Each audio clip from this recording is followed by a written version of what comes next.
ನಮಸ್ಕಾರ ವೀಕ್ಷಕರೇ. ಬಿಜೆಪಿ ನಾಯಕ ಬಸನಗೌಡ ಪಾಟೀಲ್ ಯತ್ನಾಳ್ ಹಾಗೂ ರಾಜ್ಯಾಧ್ಯಕ್ಷ ಬಿವೈ ವಿಜಯೇಂದ್ರ ನಡುವಿನ ಶೀತಲ ಸಮರ ಇವತ್ತು ನಿನ್ನೆಯದ್ದಲ್ಲ. ವಿಜಯೇಂದ್ರ ಅವರಿಗೆ ರಾಜ್ಯಾಧ್ಯಕ್ಷ ಗಾದಿ ಸಿಕ್ಕ ದಿನದಿಂದಲೂ ಕೂಡ ಯತ್ನಾಳ್ ಬಹಿರಂಗವಾಗಿ ತಮ್ಮ ಅಸಮಾಧಾನವನ್ನ ಹೊರಹಾಕ್ತಾ ಬಂದಿದ್ದಾರೆ. ಬಿಎಸ್ ಯಡಿಯೂರಪ್ಪ ಅವರ ಕುಟುಂಬ ರಾಜಕಾರಣ ಮತ್ತು ಅವರ ಪುತ್ರನ ನಾಯಕತ್ವವನ್ನ ಒಪ್ಪೋದಕ್ಕೆ ಸಿದ್ಧರಿಲ್ಲದಂತಹ ಯತ್ನಾಳ್ ಬಣ ರಾಜ್ಯ ಬಿಜೆಪಿಯಲ್ಲಿ ಮತ್ತೊಂದು ಪ್ರಬಲ ಭಿನ್ನಮತೀಯ ಗುಂಪನ್ನ ಸೃಷ್ಟಿಸಿಕೊಂಡಿದೆ.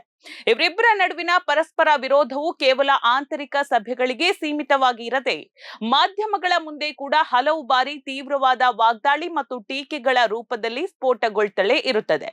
ಇದೀಗ ಮೈಸೂರಿನಲ್ಲಿ ಮಾತನಾಡಿರುವಂತಹ ಯತ್ನಾಳ್ ಇತ್ತೀಚೆಗೆ ನಡೆದಂತಹ ವಿಧಾನ ಪರಿಷತ್ ಚುನಾವಣೆಯ ಅಡ್ಡ ಮತದಾನವನ್ನ ಅಸ್ತ್ರವಾಗಿ ಬಳಸಿಕೊಂಡು ವಿಜಯೇಂದ್ರ ಅವರ ನಾಯಕತ್ವದ ವಿರುದ್ಧ ನೇರ ಪ್ರಹಾರವನ್ನ ನಡೆಸಿದ್ದಾರೆ.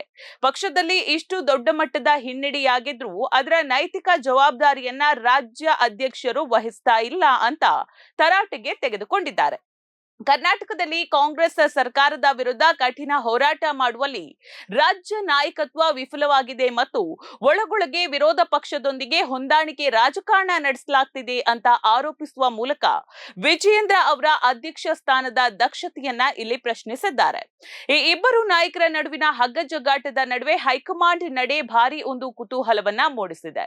ಕರ್ನಾಟಕದ ಕೆಲವು ಪ್ರಭಾವಿ ನಾಯಕರ ಅಂದ್ರೆ ಯಡಿಯೂರಪ್ಪ ಕುಟುಂಬದ ಬಗೆಗಿನ ಭಯ ಹೈಕಮಾಂಡ್ ಈಗ ದೂರವಾಗಿದೆ ಅಂತ ಹೇಳಿರುವಂತಹ ಯತ್ನಾಳ್ ಮುಂಬರುವ ಅಕ್ಟೋಬರ್ ಅಥವಾ ನವೆಂಬರ್ ತಿಂಗಳ ವೇಳೆಗೆ ರಾಜ್ಯ ಬಿಜೆಪಿಯ ಈ ಎಲ್ಲಾ ಗೊಂದಲಗಳಿಗೆ ಮತ್ತು ಹೊಂದಾಣಿಕೆ ರಾಜಕಾರಣಕ್ಕೆ ಹೈಕಮಾಂಡ್ ತಾರ್ಕಿಕ ಅಂತ್ಯ ಹಾಡಲಿದೆ ಅನ್ನುವಂತಹ ಒಂದು ಸುಳಿವನ್ನ ಕೂಡ ಕೊಟ್ಟಿದ್ದಾರೆ.